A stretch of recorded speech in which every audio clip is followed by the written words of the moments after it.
this line from the camera, it meets there. That's the tilt mechanism.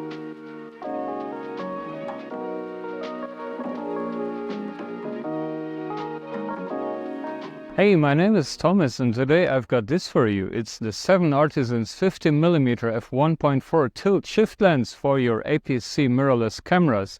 I'm super thrilled again because a lens like that you can do so many creative things with. So let's have a go now.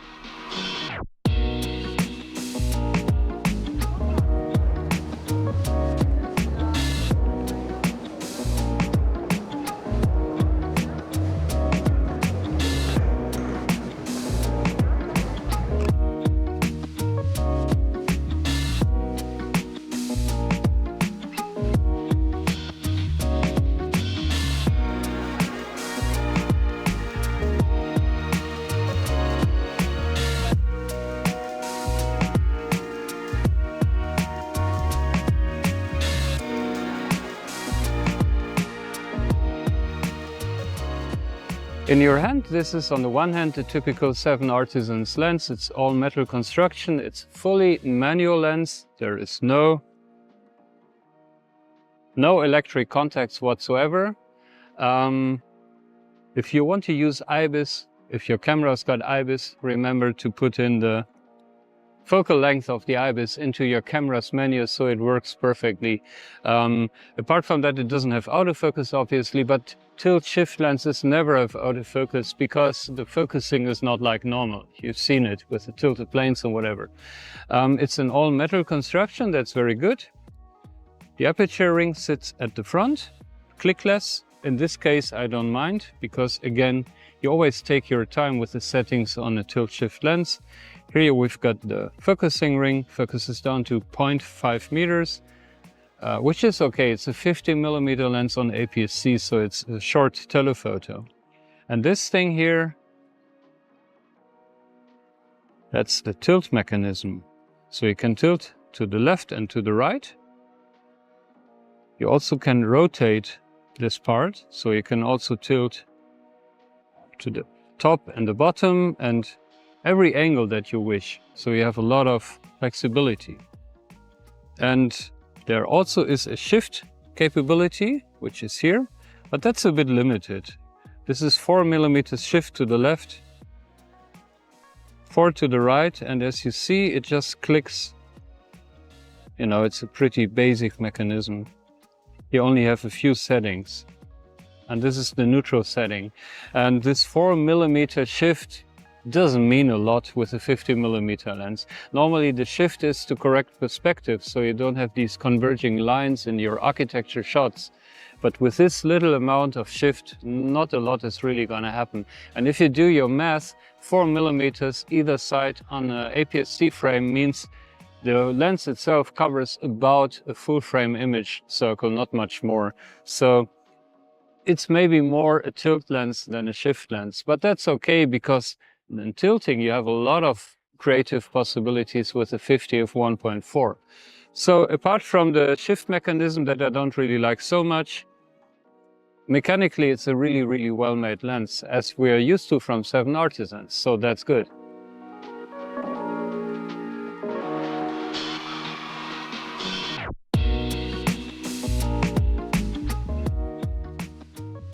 This lens was provided to me by 7 Artisans, so I can shoot this review for you.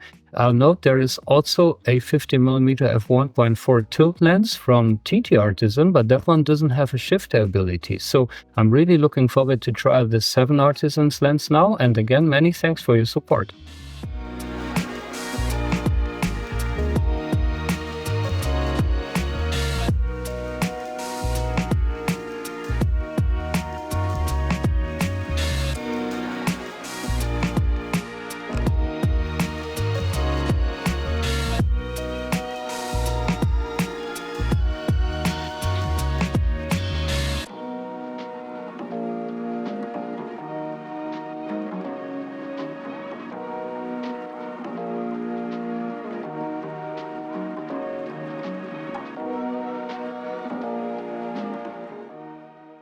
I'm going to try to explain how the tilt works, but maybe I'm going to put in a drawing in my video, because on here it doesn't really work. But if you look down here, you see me standing like this, and then you see this yellow line. And what you do, if you want to take a picture of it, you try to tilt the lens so that this line from the camera, it meets there. The line of the lens also meets the same point as the line that you want to have in focus. So it's kind of like two triangles. I put in the drawing, then you get what I mean. And that's called Scheimpflug. And that's how you tilt your lens to get everything in focus, even though it's not a straight line in front of you, but it's a tilted plane. And now I'm going to take the picture. And I hope it works. No, it doesn't work because it's not a wide angle lens. But I'll show you some other examples.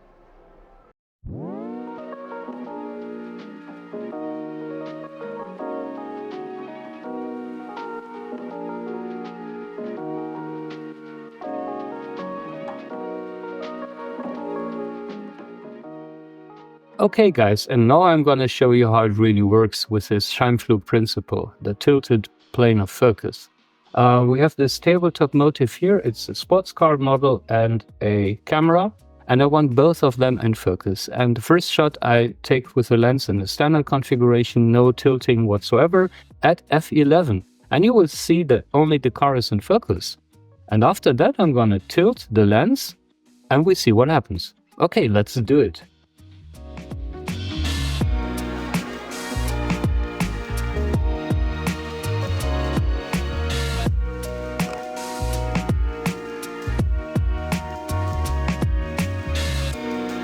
And now I go for maximum tilt.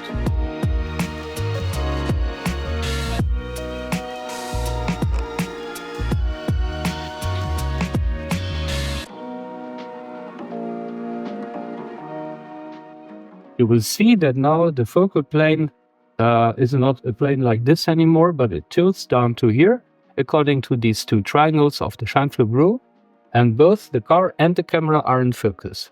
And note, you still have to stop down to, like in this case, f11, so because the depth of field is still limited, so the depth of field now goes from this plane a little bit to the downwards and upwards.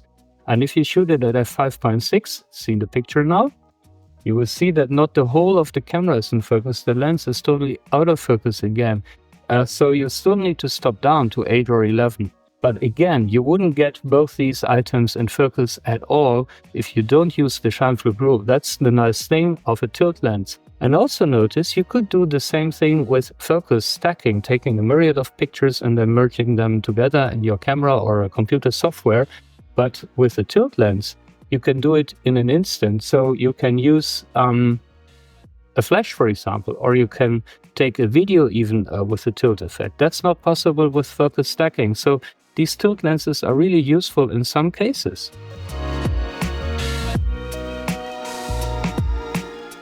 So using the Scheimpflug rule like this to extend your depth of field for technically super perfect product shots and the like, that's the one thing for a tilt lens. And the other thing that you can do with it is the opposite, and that's of course the toy world effect, that you make stuff look really small. And how does that work? You just tilt in the opposite direction, so your depth of field gets much smaller.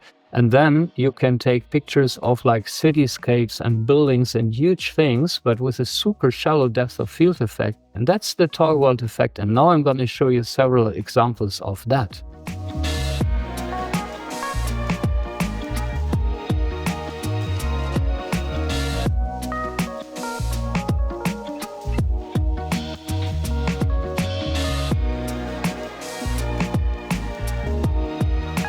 F2.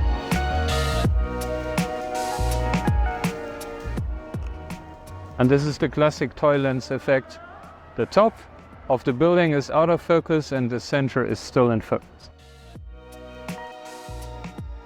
Tilt travel is a bit limited when you want to shoot faraway subjects, so I would say it's a little bit of a downside because it limits the effect that you're getting. If you can't focus, then you have to reduce your tilt a bit. Like now I reduce it a bit, and now still need to reduce more to like here. Yeah. Okay.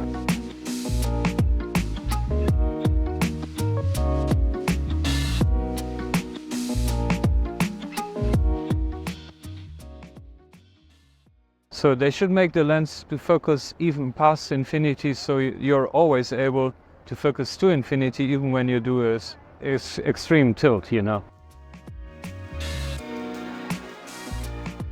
This is funny because I can take the picture with all the people on it, but you cannot see the people. So it's kind of handy because you don't have to look for the, you know, right of privacy of your photography.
At f1.4 the lens is pretty soft, so I often try to go to 2 or 2.8, and also already at 2.8 you get really nice aperture starts in night shots, and you still get some toy lens effect, so try that setting, 2.8. Your love's what I need. Your love is what I need. But here I took it to the extreme, and this is the shot at f1.4, and it really is a good effect in that subject.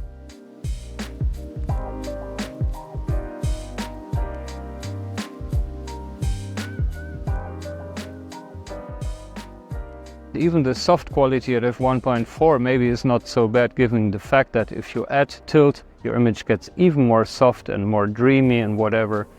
See it more as an experimental lens if you use it at f1.4.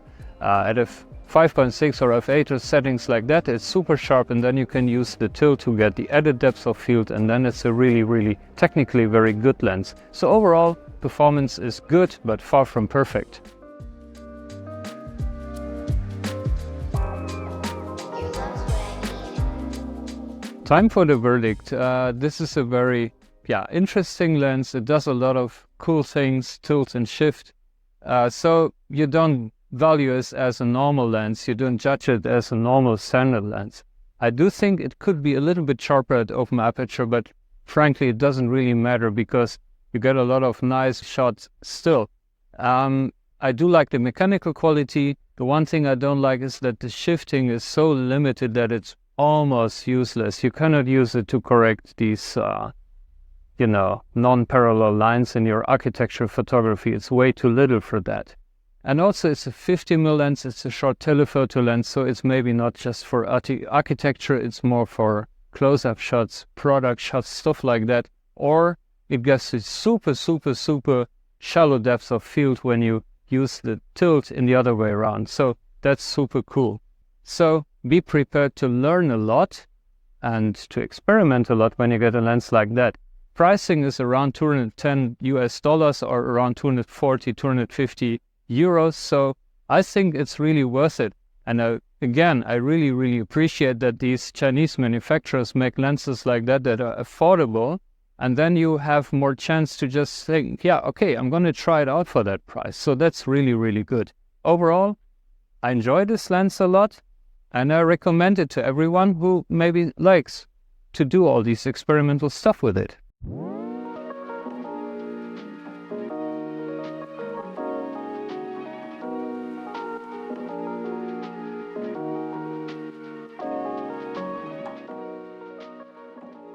And that's it for today. I hope you found this interesting, maybe even useful. If you did so, then please leave a like. I really appreciate that. And also subscribe to my channel if you haven't done so yet. Again, I appreciate all your support. Many thanks. I'm now past 9,000 subscribers. And given the fact that I don't produce that many videos, I think that's quite a lot. Thanks again.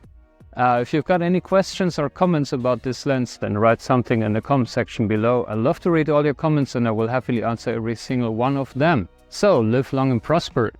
Have a great time and I'll see you in the next one. Bye.